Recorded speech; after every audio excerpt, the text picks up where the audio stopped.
Hello and welcome to the Photography and Media Seminar hosted by me, Biel Suarez. For today, we're going to be covering photography basics. What settings I use, terminology, and some techniques, and an introduction to photography post-production and why I encourage everyone to start using post-production software when posting to social media. So first, take a look at all these four photos, and at the end of the video, uh, please take a guess. Please share your guess on which one of these photos got shared on social media on their respective accounts. So just you can pause the video here and look at all the photos. So moving on, your phone versus mirrorless and DSLR cameras. Now you're probably asking why, if phones are so advanced today, phone cameras are so good and advanced today, what would the use of a camera be? Well, for starters, your phone camera sensor is very tiny compared to purpose-built handheld camera. There's the strengths of your phone camera lie in the post-processing software built into it by the manufacturer. It's not very good in low light. It struggles to do anything more than, say, still photos. And you're really at the mercy of the software that you buy it with. So there's just some limitations that your phone will have versus a handheld camera, which has it's purpose built to take photos and it has a mechanical shutter, which means that um, there's you have more control over the settings, you have more control over how light interacts with the sensor and with the other settings.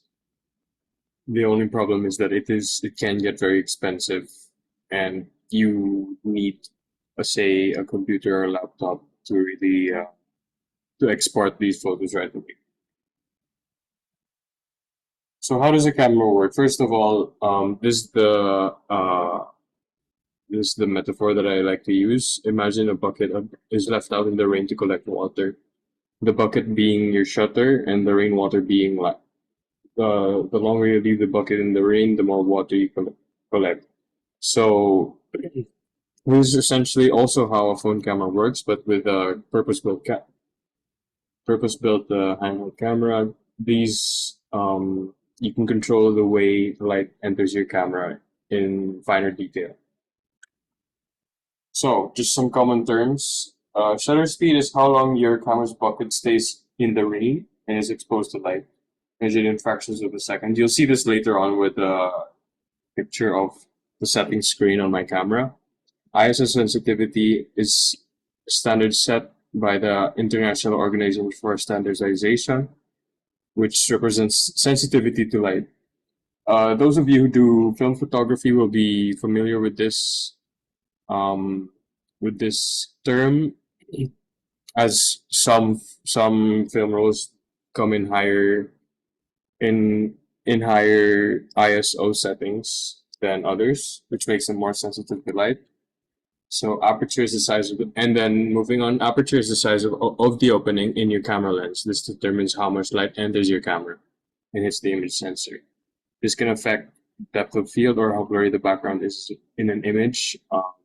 I won't be diving too deeply into that because I don't really focus on that doing sports photography. And focal length is essentially how far your lens zooms. I use an 18 to 135 millimeter camera. That's perfectly fine for, say, if you're sitting at half court, and it's perfectly fine for zooming in on any part of a floorball court from while sitting at half court. So before we proceed, this is a reminder to thoroughly read your camera's manual.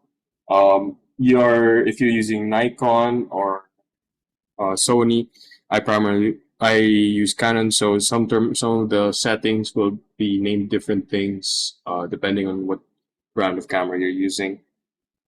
This is also so you can have full knowledge and control over your camera, and this is going to be to your advantage.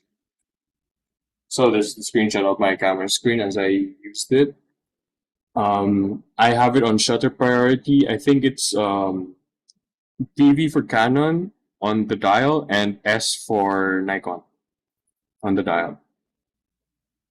So what this means is um, the wheel near the shutter button is uh, is set to be controlling the shutter speed. Again, that's how long the shutter stays open and collects light. And for most situations, you can leave the ISO on automatic, but for me, depending on the situation, it can vary too much. It adjusts too often.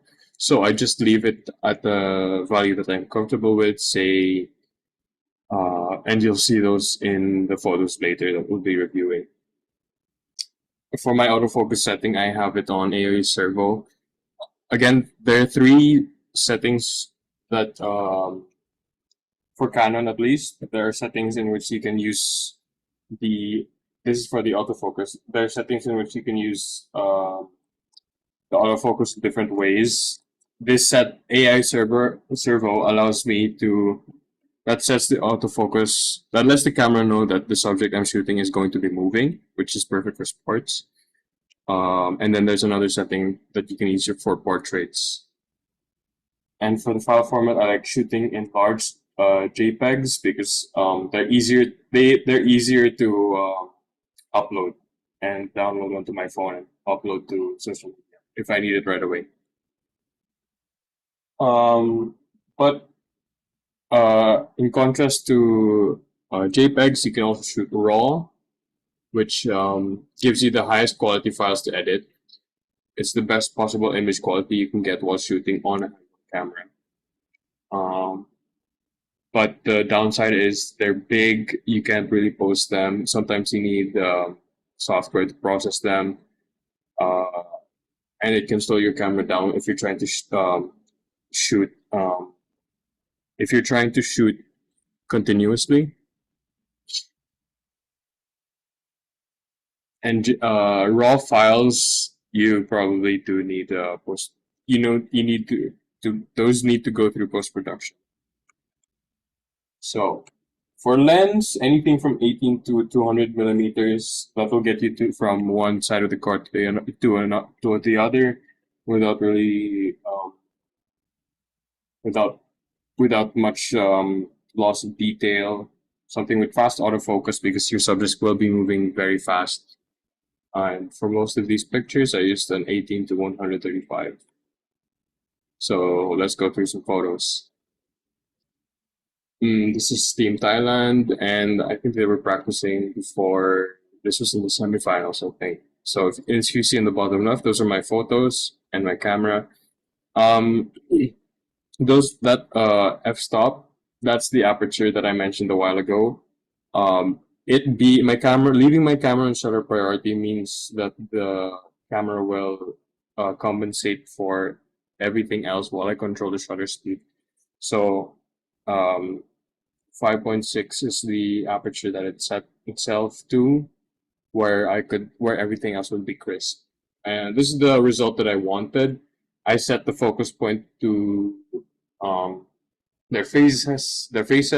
So every time I shoot, their faces will be clear and everything else will be blurry because um, the faster something moves, the more blurry it becomes because I'm letting in a lot of light. It's not instant that the shutter closes. And since I'm shooting at 1/80th seconds, I'm letting quite a lot of light in, so I don't need that much. My ISO doesn't need to be that high, so I set it to 200.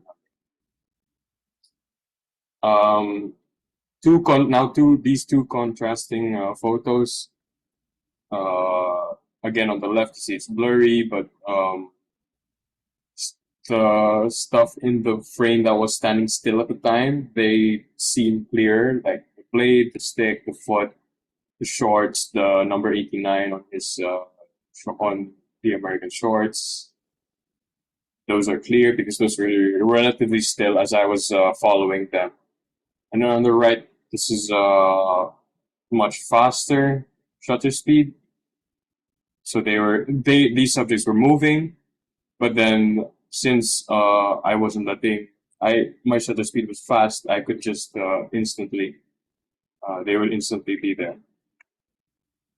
The way I achieved the picture on the left is as this my subject was moving, I was tracking them with my camera. I was following them, trying to keep them in the frame as much as possible, in like keeping their center of mass in the frame, so that you see the feet blur, um, anything that is the subject, pretty blurry. This one again, fast shutter speed, high ISO. This was from the qualifiers for North America, US versus Canada. So here we see, we clearly people are moving, but then humans really aren't moving fast enough to go to be blurry. They're not moving fast enough to be blurry at such high shutter speeds.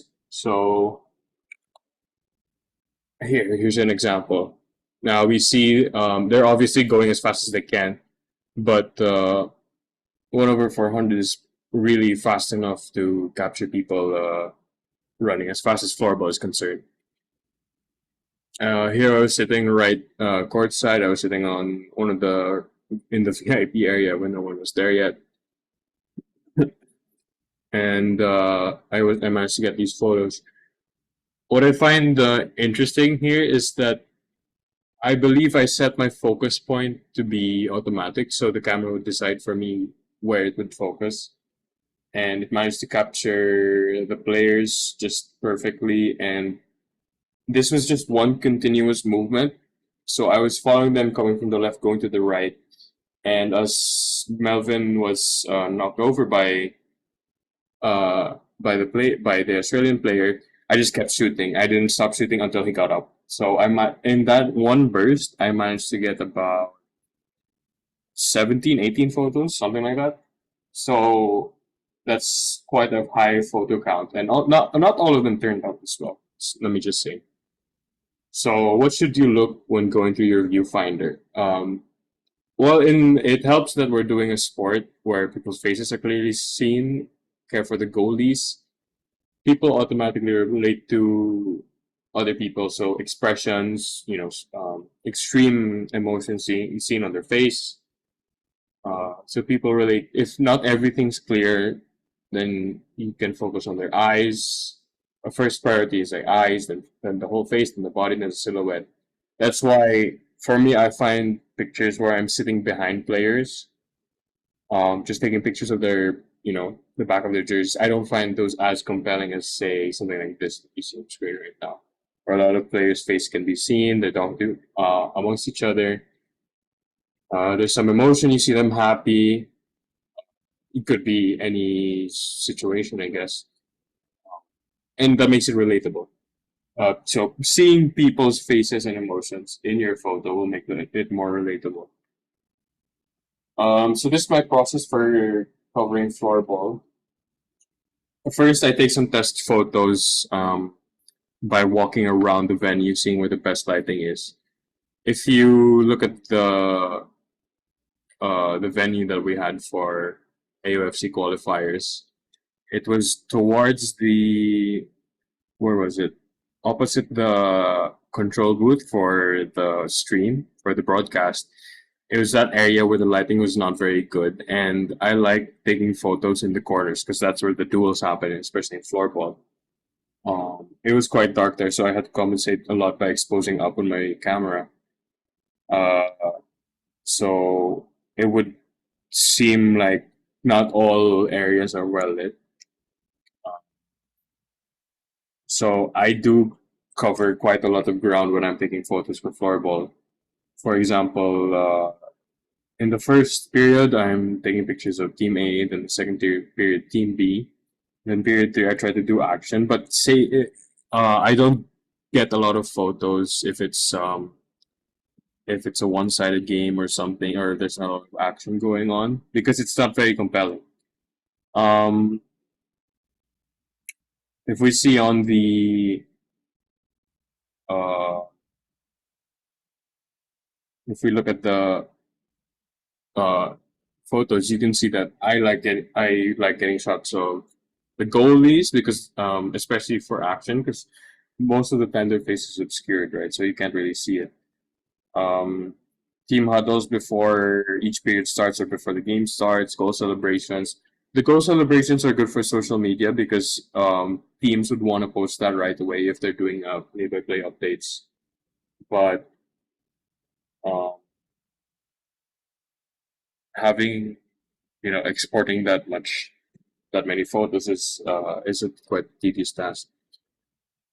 Um, and I wasn't afforded that many crowd shots in say the earlier days of the qualifiers. It was towards the semis and the finals where a lot of people turned up. So that's where I got some crowd shots, not a lot. Uh, so as I go around, I have my phone, two SD cards, and an SD card to phone reader. I have an iPhone, so I use an SD card to Lightning. Uh, each period end, I try to import as many photos as I can, uh, so that at come the end of the game, there was around 45 minutes to an hour where there was no playing time, where some teams would be practicing on the court. So I'd use that. So instead of going through all the photos from one game, which could be anywhere from 500 to almost 1,000 photos, I'd be going through them, say 30 or so every. I'd be getting maybe 30 or so good pictures after each period end. So I wouldn't have to. I wouldn't have to cram it all at the after the game because I'd have to be taking pictures of the ceremony, uh, and I'd want to get. I personally, I wanted to get pictures of players warming up on the court for the next game. So this is going to make your lives way easier when importing your photos and going through them. Every burst of around five, or I'd probably say like 20 photos. After every 20 photos, um, you look through your photos you've taken and you give them a star rating. So, and then later on in post production, you can arrange those by the star category, and it will make it so much easier for you because then you can apply presets and whatever that you want, uh, and it just speeds up the process by so much because instead of just having to sit down and review all these photos at once. So this is the post production part of photography, and this is not a step by step story because that would take way too long. This is meant to inform you and introduce you to what you can do with post production software. So, what is post production? In photography, this means cropping, adjusting lighting, colors, etc.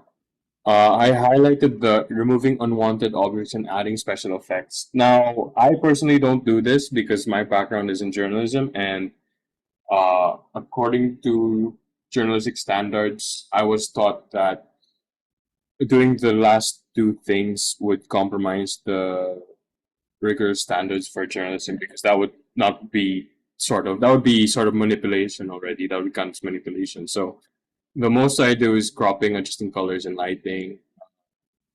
If I were to do it, wouldn't be true to what happened if I was going to removing unwanted objects, etc. I as much as possible, as much as I'd like to do that, sometimes I just try to get a better picture.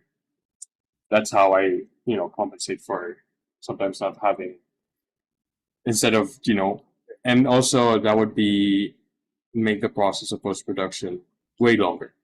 So that's why I don't do it. So software like GIMP, Photoshop, Lightroom, Pixlr, Snapseed. These are some of the things that you can use. SD card reader, hard drive. I personally use Adobe Lightroom Classic. I think it's amazing. I think it's my best friend in terms of photography software because I can do so much with it. And there's also a mobile app version, which is not bad. And the free features, by the way, are quite generous. I was able to do all my editing on site in the qualifiers with Adobe Lightroom Mobile and export it to the IFF Flickr right then and there. So that's why I do like Lightroom. And for Lightroom, this is what I mentioned by this is what I mean by when I mentioned that starring your photos will help you big time. Because here in Lightroom, you can arrange by star, you can flag your photos, give them different color tags. You can make presets that save time. That's what I did during Asian qualifiers. I was there before the first. I think I was there 2 days before the first game. I took some test pictures, and then as I was going home, I made some presets in Lightroom Mobile on my phone to complement the lighting in the arena, and hopefully some of the I hadn't seen some of the team's jerseys yet, so I was just hoping they would work out, and they did. And I had to do minimal editing when on game day one, which is fine by me because I could just select and apply a preset to multiple photos at once. Makes it so much easier. You can also create new files and folders in Adobe Lightroom Classic. I'm talking about the desktop version. And a really great feature is AI denoise, which means if your photo isn't looking that great, you see a lot of like green and red particles or whatever in your photo, you can use AI denoise, so that will get rid of them. And then from there, you can change different settings. But tip number one when using AI denoise, it's only available if you if you shoot in the raw format. Because what Lightroom will do is it'll take that raw format, it will denoise it, and then make it into another file form. Make your photo into another file format uh, that's easier to edit. I think DNG is the file form that it converts to. Yeah. So this is what Adobe Lightroom looks like. This is what mine looks like anyway. Don't be intimidated by all the stuff you might see, all the buttons and such. I encourage you to play around with Lightroom. I'm sure you can get your hands on it in any way you can. Um, just remember to back up any files. And there's also a feature in which you can import photos into Lightroom without duplicating the file or moving it around, which helps me save so much space. The same can't be said though for Lightroom Mobile because you do have to import it into your phone to use it. Like you have to import it into your phone storage, and then from your phone storage, you have to import it again into the Lightroom app. I don't know how much space that takes, but yeah, I'm sure it's not unlimited. So that's the end of the presentation. Thank you. So going back to these these are some of the photos that I took over the past year or so doing floorball. I'm quite proud of these pictures, to be honest. Glad I could share them all with you. Now going back to these four photos. I'm sure you've had all your guesses already, and the answer is none of these photos got used by any accounts whatsoever because I didn't share them. Uh, if you, if I sent, say, IFF or whoever, social media people, if I sent them all my photos, they would think I'm the worst photographer ever. So this is why I cannot stress enough that you have to go through your photos and pick out the best ones. Because if you don't, this is what people will see, and You don't want your worst, your lackluster work to be credited. You don't want to be known for lackluster work. So put your best photos forward, and thank you for watching.